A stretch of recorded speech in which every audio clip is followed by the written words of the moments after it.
You called CPS because a toddler was running around naked, by user Ulfer. I was visiting with a very good friend of mine this weekend after a mutual friend's birthday party. We'd all gone, but it wasn't really a place conducive to quiet enjoyment of a friend's company. There was lots of noise and lights and sugary birthday goodies that everyone partook in. Including my friend's 2 sons. One of them isn't 1 yet and the other is balls deep into the terrible 2s. The answer for everything is no. Even when the answer was meant to be yes. It's hilarious.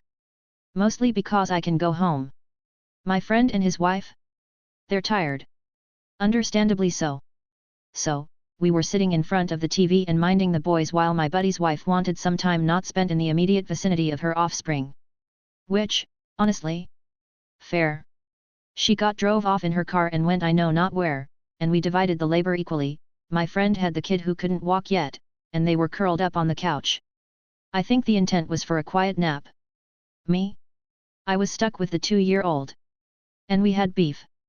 At one point in the birthday party I was playing skee-ball at an arcade, and offered my last ball to the 2-year-old. He wound up like he was on a baseball mound and I wound up having to go, no, and intervene. He has yet to forgive me for this transgression. So, my charge for a little bit decided watching Bluey was for suckers, and he was going in search of adventure. And I was following him around, because that's what you do when someone places the welfare of their child in your hands. The whole time, he's sulking and glaring at me every time he realizes I'm still behind him. It was so hard not to laugh because it was so overblown and dramatic. So we're in the boys' room, and the kid I'm watching is currently trying to cram his little body under his bed and shouting about wanting mama. Tough luck, kid, mama's taking a break. You're stuck with me. And then there's a knock at the door. It's a caseworker from CPS and a police officer. I didn't realize this at the time, as I was trying to make sure the kid's head wouldn't actually get stuck under the bed. I'd never live it down. My buddy answers the door and is rather alarmed to see the pair waiting at the door. Then they came in and my buddy shouted for me to come back to the living room with the kid. So I scoop up my charge, and he starts squirming and squawking because he wanted to be under the bed and clearly this is not under the bed. Matter of fact, this is the opposite. And he promptly shuts up. Because strangers. Caseworker goes on to explain that they've gotten reports about toddlers being left outside in the snow with only a diaper on, being left naked to run around the house, bruises on the kids, etc. etc. For the uninitiated, most toddlers? They cannot stand wearing clothes. They want out of them immediately. Even the hint of a chance at ditching the clothing and they'll go for it. The cop looks around for a moment and says something to the CPS worker and then leaves. I sit with the 2-year-old, who was clothed by the way, and my buddy does all of the talking. I can tell he's furious but I didn't really know why at the time. Caseworker wanders around the house a little bit, takes a look at both kids, then shrugs and says he can't see any evidence behind the report, but everyone has to be investigated. They'll be in touch, but it won't be a home visit unless new evidence or reports comes to light. After the caseworker leaves, my buddy hands me the not quite 1-year-old, takes out his phone, and goes into the basement. And promptly starts screaming at the top of his lungs into the phone. The 1-year-old just went back to napping, and the 2-year-old showed some survival instincts. He just looked at me and said "Daddy" mad and watched TV with me and his brother. My friend's mother had some sort of mental illness flare up on her out of nowhere. I don't really know the details because it's not my business, but what little I did hear about was horrific enough. Evidently on Grandma's last visit, the 2-year-old managed to escape the clutches of bath time and wound up making a beeline straight out the open front door into the snow. He realized this was a poor life choice seconds after escaping, mostly from face planting into snow after tripping, and struggled not at all to be brought back in for bath time. Why was the door open? Grandma's new boyfriend was rather drunk and attempting to bring in a pile of Christmas gifts that were arriving in late January. He fell down the stairs when he tried opening the door, so they just propped the door open to allow easier offloading. In a nutshell? Shit happens. Kids have minds of their own and do their own thing. He was never in any actual danger, just a 2-year-old doing 2-year-old things. The fact that Grandma twisted the event in such a fashion honestly confuses me. Especially since the root cause of the kid getting out at all wasn't even my friend's fault. The really fucked up part about the report though? The reason there was a cop there was because Grandma told CPS that her son was an alcoholic with a mean streak when he was drunk. And he kept a gun at the door. He does keep a gun by the door. It's a double-barrel shotgun in a small safe with a keypad. Because he lives in the boonies and it's not unusual to see things like bears. To the best of my knowledge though, the only time that gun is fired is at a range, so my buddy and his wife can use the weapon competently if the need should arise. Her own son though? My bio mom's husband offered to adopt me. I'm already adopted, by user Mushroom Venom.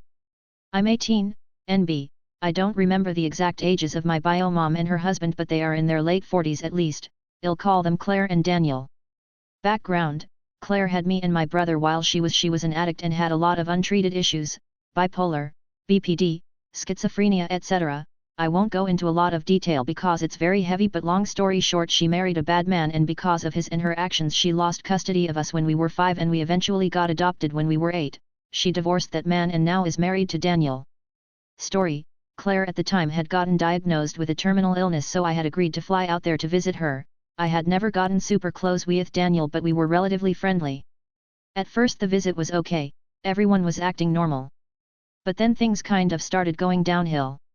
Claire asked if I would consider moving out there for the time she had left and I said I would consider it.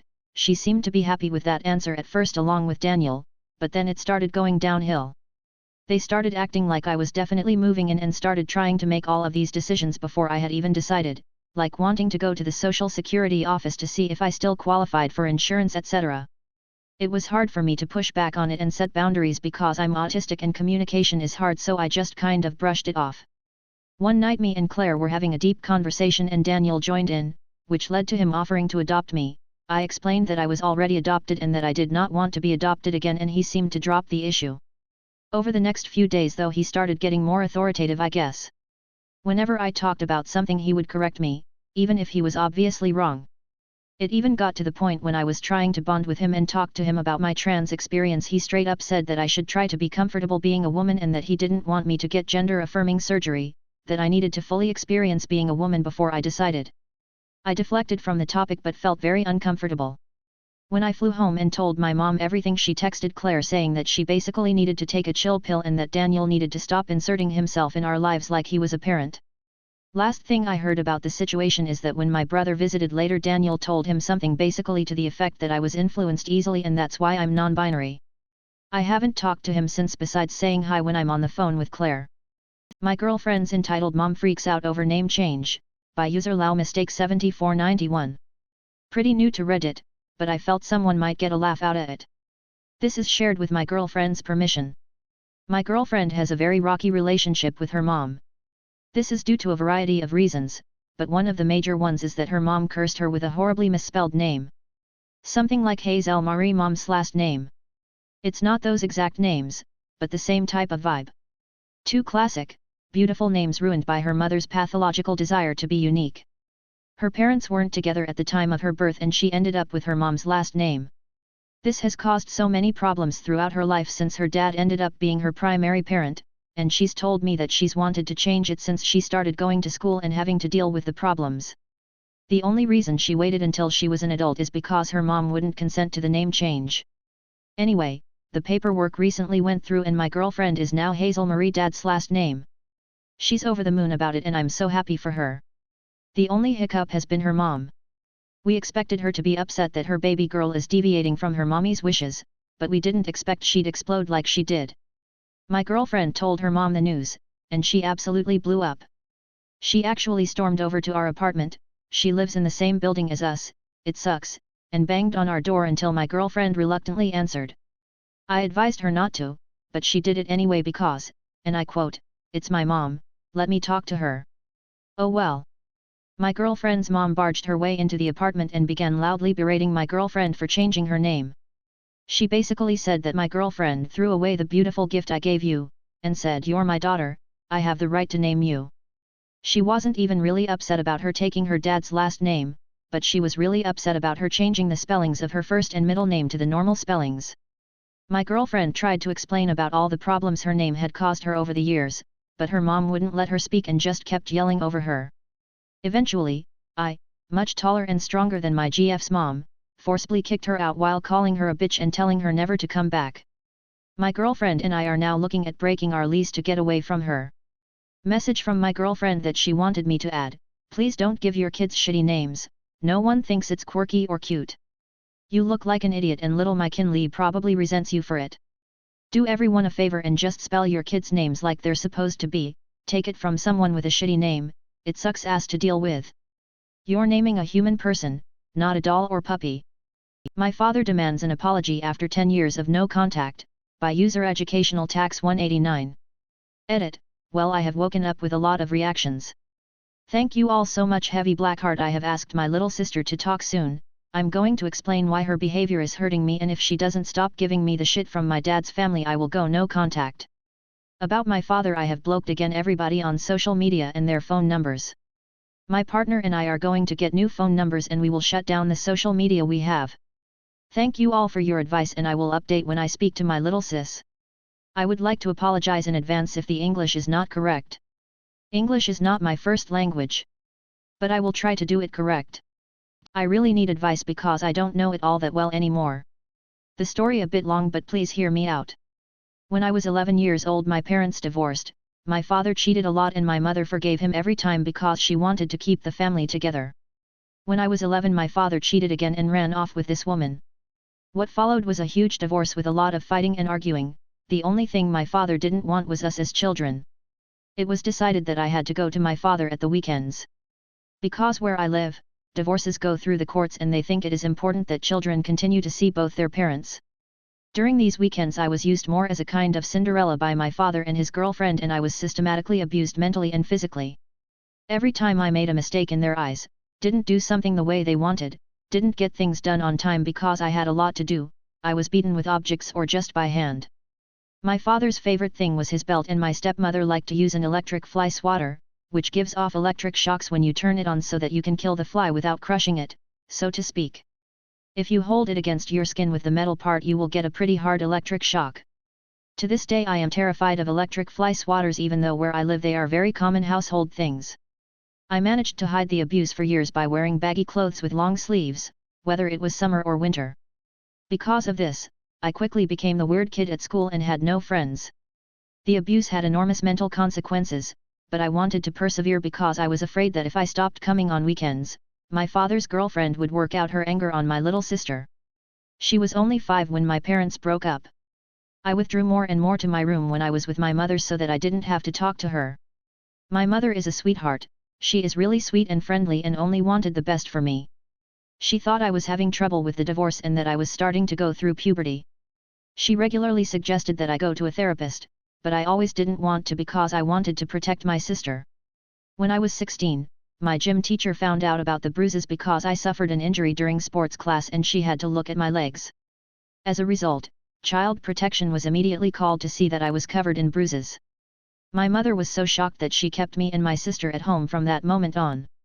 The judge decided that the contact arrangements were terminated and that we as children no longer had to visit my father. My father has always blamed me for the fact that he no longer sees his children. He called me a bad daughter and I should never have told anyone what happened in our home. He felt that it was no one's business and that it was bad parenting. That it would make me hard and grow up to be a strong woman who could serve her husband in this way. That if I behaved better and did what I was told, I wouldn't have to be beaten. 10 years have passed since then. Because of what happened, and we lived in a small village, everyone knows what happened and he and his now wife did to me. I moved far away from them and cut off all contact with him. I went to therapy to learn to deal with everything. I have a very sweet partner who supports me and also helps me to overcome my fears that I developed because of my father. I regularly have panic attacks at home and am afraid of being home alone. We bought a video doorbell so I can see who is at the door without having to go to the door because I'm afraid he will find out my address and come to see me. He has already tried to find out my address a few times through my sister, since she has been in contact with him again for a few years. Her reasoning was that they have not done anything to her and they are always kind to her, so she sees no reason not to visit regularly. Recently I received a letter from my father through my sister in which he demanded that I apologize for my behavior and that because of me the entire village thinks he is a disgrace. In the letter he said that he is getting older and his hearing and vision are getting worse. He demands that I apologize to him and that I introduce him to my partner, who really doesn't want that because he knows my entire history. He thinks he has been a good father and that being raised by my mother has made me soft and that I am a bad woman now that I am pursuing a career outside the home in biology. My sister tells me that I should just say sorry and that he will really leave me alone afterwards. He really just wants to hear that he was a good father and that I regret talking to people 10 years ago when they saw my bruises. I really don't want to, but my sister and father's family keep pestering me to say that I should just do it so that he can close it off and the village will no longer find him a shame. I really don't want to and I haven't slept at night because of it. I don't know what to do anymore and my partner tries to keep me calm so I don't have to think about it anymore because it gives me panic attacks. But my father and his family keeps insisting and nagging me to do it by sending me messages on social media and calling or WhatsApp me. I keep blocking them, but they create new throwaway accounts to reach me or give letters and messages to my sister so she can give them to me. I didn't tell my mother about this because she already feels very guilty that she didn't notice the abuse at all those years ago. So? What do you think? Should I just apologize to get it over with? 1 week postpartum and mom is giving me intense attitude and sass for being rude to her and my dad, by user Flappy Gasted. I just gave birth to our second kid a week ago. The past week has been rough. Baby blues, bleeding non-stop down there from the dinner plate sized wound in my uterus, feeling of uncertainty, not sleeping enough, compounded with the fact that my newborn cried for 2 nights in a row when we first brought her home. I would get up and weep for a good half hour before starting my day. To say I was a hot mess would be an understatement. Things improved a little the past couple of days. I was able to get about 4 hours of shut-eyes each night. I thought my baby blues were getting better but I would still get overly emotional thinking about random things like not being able to spend more time with my older kid and feeling like an incompetent mom in general. My parents are in town to help us out, essentially playing postpartum nanny to me and helping with the kids if needed. They arrived 2 weeks ago and haven't really needed to deal with the kids too much since my husband is home on paternity leave, and my older kid goes to preschool during the week. My parents' main role so far has been to cook me postpartum food, making sure everyone is fed and helping my older kid get ready for school in the morning if my husband is too busy.